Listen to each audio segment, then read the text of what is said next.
Saudara-saudari umat yang terkasih, kalau mengikuti cerita Injil, khususnya Injil Yohanes, ada beberapa kali disebutkan Yesus saat sudah berkarya mengunjungi atau masuk ke kota Yerusalem.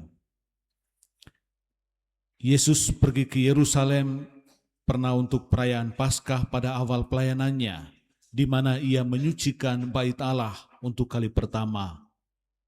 Kemudian Yesus pergi lagi ke Yerusalem saat untuk satu perayaan, dan di sana ia menyembuhkan seorang lumpuh di kolam Bethesda.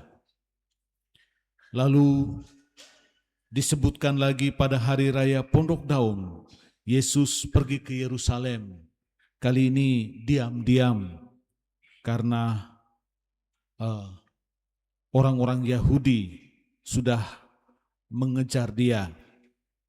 Dan Yesus diam-diam mengajar di bait Allah. Yang terakhir yang kita kenang hari ini, Yesus memasuki kota Yerusalem tidak lagi dengan diam-diam. Kali ini istimewa. Ia dielu-elukan sebagai raja oleh orang-orang di sana. Peristiwa yang lahir dari spontanitas orang-orang yang telah mendengar, menyaksikan, mengalami karya-karya Tuhan Yesus yang menyembuhkan, membebaskan. Peristiwa yang lahir dari kerinduan hati orang-orang yang tulus akan Raja yang sungguh berjalan bersama mereka dan membebaskan. Meski pada saat yang bersama, peristiwa itu dibayang-bayangi oleh skenario belakang layar, oleh sekelompok orang yang mau membunuhnya, para penguasa yang sudah bersepakat untuk menghilangkan, mengenyahkan Yesus dari panggung kehidupan bangsa Yahudi. Ada 3 hal yang menonjol dari peristiwa Yesus masuk ke kota Yerusalem yang kita rayakan hari ini. Yang pertama, ini hal yang berani. Yesus menunjukkan keberaniannya. Meski banyak orang yang sedang merekayasa atau merencanakan pembunuhan terhadapnya, ia masuk kota itu. Tidak lagi dengan diam-diam seperti pada waktu sebelumnya. Kalau orang lain, mungkin ia akan menyelinap masuk secara diam-diam lagi, malam-malam hari, sembunyi-sembunyi, dan mendapat tempat yang aman. Tetapi kali ini Yesus memasuki kota Yerusalem dengan cara yang sepertinya sengaja, menempatkan dirinya di tengah keramaian, dan dengan sengaja menarik perhatian setiap orang kepadanya. Tindakan-tindakan Yesus kelihatannya seperti memancing perhatian, termasuk pihak berwenang yang melakukan hal terburuk baginya. Tetapi inilah yang mau ditampilkan, bahwa Yesus dengan berani menyelesaikan karya perutusannya, memasuki kota Yerusalem dengan megah untuk memasuki atau menjalani hari-hari puncak dari karya perutusannya. Yang kedua, Yesus memasuki Yerusalem.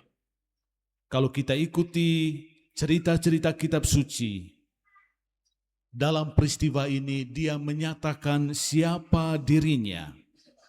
Dia menunjukkan diri sebagai Mesias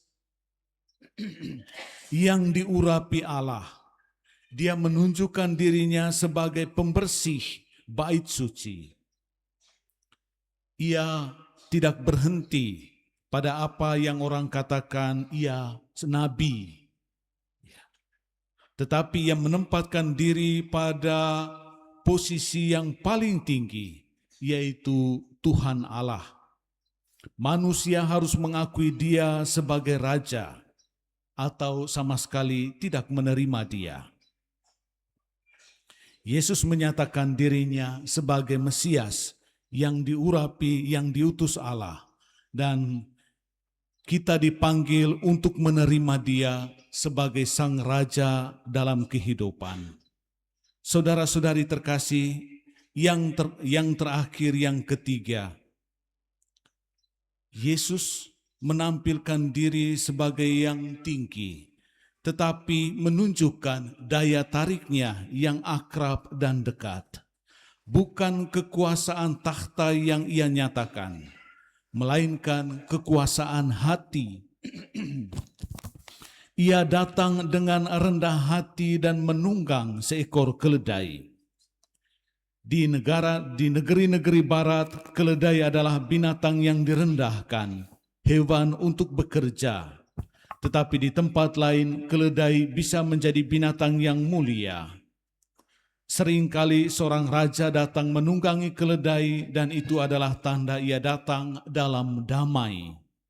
Kalau kuda kita kenal sebagai tunggangan untuk berperang, keledai tunggangan untuk perdamaian.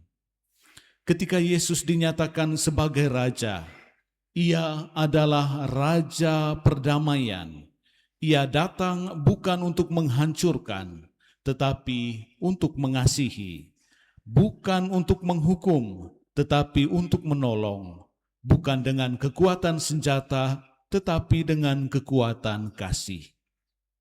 Saudara-saudari terkasih, dengan perayaan Minggu Palma ini, kita mengenang sekurang-kurangnya 3 hal tadi dari perutusan Yesus: keberaniannya, pernyataan dirinya sebagai Mesias, Sang Raja, tetapi pada saat yang sama daya tariknya sebagai Sang Raja Damai.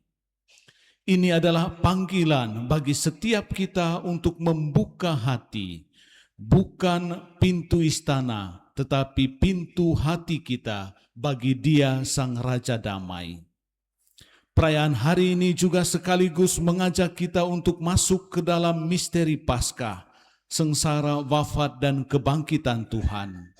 Semoga kita sungguh mengalami perjumpaan dengan Dia, Dia yang mengasihi kita dengan kasih yang paling agung, Dia yang mengangkat kita kepada hidup baru sebagai anak-anak Allah.